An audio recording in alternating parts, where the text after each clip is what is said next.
نئی صبح کی آڈیو کالم سروس میں خوش آمدید۔ روزنامہ جنگ سے کالم پیش ہے آتی قیامتیں ہم کتنے خبردار ہیں۔ کالم نگار ہے محمود شام اور آواز ہے سلیم طاہر کی۔ اگر آپ نئی صبح کی آڈیو لائبریری سے مستفید ہونا چاہتے ہیں یا پھر ہمارے ساتھ والنٹیئر کرنا چاہتے ہیں تو وزٹ کیجیے ہماری ویب سائٹ www.naisubha.org naisubah.org۔ سب سے پہلے تو ہاتھ اٹھائیں ان سب کے لیے جو حالیہ بارشوں اور سیلاب میں بے یار و مددگار آبی ریلوں اور ندی نالوں میں بہہ گئے۔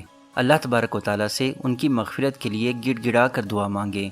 قادر مطلق سے ہم سب اپنے گناہوں اور غفلتوں کی معافی کے لیے التجا بھی کریں اور اس حاکم حقیقی سے دل سے یہ التماس بھی کریں کہ ہم پر جو زمینی حکمران ہیں، جو ہماری قیادت کے دعوے دار ہیں، جنہیں فلک نے تو خواجگی عنایت کی ہے مگر وہ نہیں جانتے کہ بندہ پروری کیا ہے، اے قدیر و کبیر انہیں بھی ہدایت عطا فرما کہ وہ ریاست کی حفاظت کے لیے اپنی حقیقی ذمہ داریاں پوری کریں۔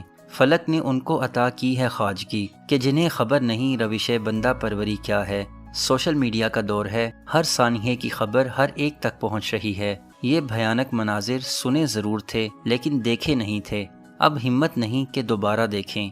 ہمارے صدر، وزیر اعظم، وزیر اعلیٰ اور کلیدی عہدوں پر براجمان سرکاری ملازمین بھی تو یہ ہولناک مناظر دیکھتے ہوں گے۔ وہ کیسے چین سے بیٹھتے ہوں گے؟ کیا ان کے ضمیر میں کوئی خلش ہوتی ہوگی کہ وہ پہلے سے کوئی تیاری کیوں نہیں کر سکے؟ وزیر اعلیٰ KPK کی یہ آئینی، انتظامی، سرکاری، سیاسی، سماجی اور اخلاقی ذمہ داری تھی، اور ایسا بھی نہیں تھا کہ انہیں پہلے سے کوئی اطلاع نہیں تھی۔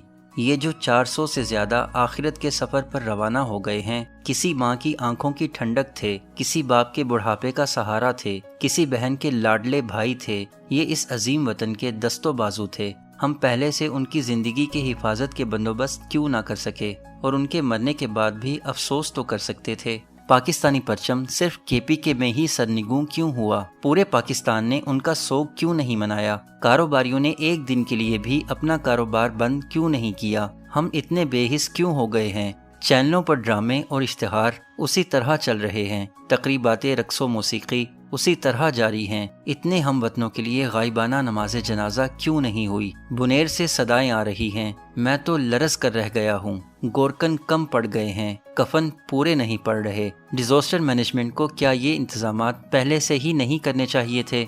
جانے والے تو چلے گئے مگر جو ابھی ان علاقوں میں پھنسے ہوئے ہیں ان کے لیے کیا انتظامات ہیں؟ ہم ان آفات کے مقابلے کے لیے پہلے سے تیاریاں کیوں نہیں کرتے؟ یہ زلزلے کی طرح اچانک بغیر کسی وارننگ کے نہیں آتی ہیں۔ ڈیزاسٹر مینجمنٹ کی اعلیٰ سطحی قیادت اپنی جگہ، پہلے جو سول ڈیفنس کا محکمہ ہوتا تھا اس میں خدا ترسی اور انسان دوستی کا رضاکارانہ جذبہ زیادہ ہوتا تھا، وہ اپنے ہم وطنوں کی مدد کے لیے از خود نکل آتے تھے۔ اب یہ محض سرکاری ملازمت رہ گئی ہے اور اس میں بھی غفلت اور کوتاہی۔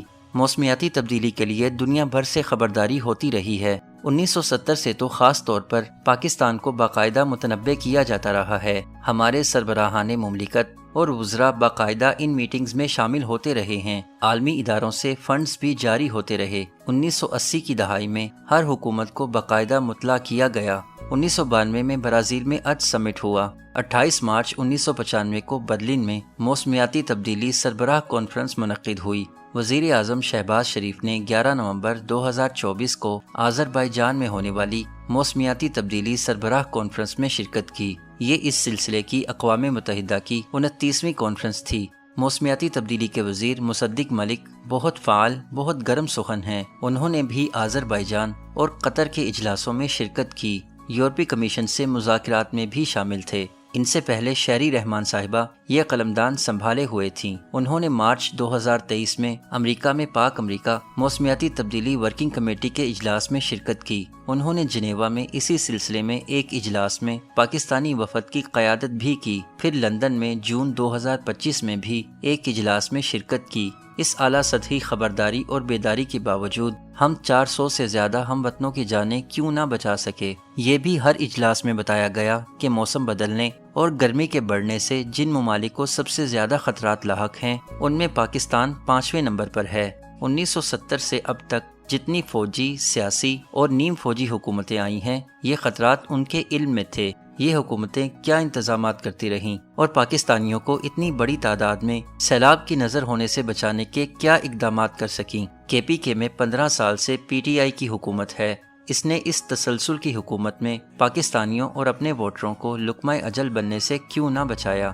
اس سال تو اپریل سے ہی بہت زیادہ تشویش کا اظہار کیا جا رہا تھا کہ گلیشیئرز پگھلنے والے ہیں۔ پاکستان کے پاس چھوٹے بڑے 13,000 سے زیادہ گلیشیئرز بتائے جاتے ہیں۔ یہ اللہ تعالیٰ کی بہت بڑی عنایت ہے۔ دریاؤں کو سیرابی انہی گلیشیئرز سے ملتی ہے۔ اقبال رحمۃ اللہ علیہ کہہ گئے ہیں، فطرت کے مقاصد کی کرتا ہے نگہبانی، یا بندہ صحرائی یا مرد کوہستانی۔ صحرائیوں اور کوہستانیوں کے ساتھ ہم جو سلوک کرتے ہیں، تاریخ کے اوراق اس کی شہادت دے رہے ہیں۔ اب آسمان اور زمین ہم سے پوچھ رہے ہیں، کیا حالیہ سیلابوں میں ہونے والی ہلاکتوں سے ہم بحیثیت قوم کوئی سبق سیکھ رہے ہیں؟ کہیں میڈیا پر یا یونیورسٹیوں میں مستقبل کے حوالے سے سیمینارز ہو رہے ہیں، کیونکہ ہمیں خبردار ہونا چاہیے کہ ایک طرف صاف پانی کے ذخیرے یعنی گلیشیئرز پگھل کر ختم ہو رہے ہیں، تو دوسری طرف موسمیاتی تبدیلی اور گرمی کی وجہ سے نئے گلیشیئرز جنم نہیں لے سکیں گے۔ پانی کا مسئلہ پہلے ہی سنگین ہے، اب اور زیادہ شدت اختیار کرے گا۔ کیا اب بھی ہم ماضی کی طرح کشکول لے کر پھر امداد مانگنے نکل پڑیں گے، یا کوئی مستحکم انتظامات کریں گے؟ ابھی کراچی میں بھی موسلا دھار بارشیں شروع ہو گئی ہیں۔ جگہ جگہ سڑکوں پر اور بازاروں میں پانی جمع ہو رہا ہے۔ اللہ تعالیٰ خیر کرے۔ جب ان بڑے شہروں میں بھی ہم لوگوں کی املاک کی حفاظت نہیں کر پاتے تو پھر ان دشوار گزار پہاڑی مقامات کا تو ذکر ہی کیا۔ یہ معلوماتی مواد نئی صبح کی جانب سے پیش کیا گیا۔ اپنی آراء کے اظہار کے لیے کامنٹ کیجیے یا ڈسکرپشن میں دیے گئے رابطے کے ذرائع استعمال کیجیے۔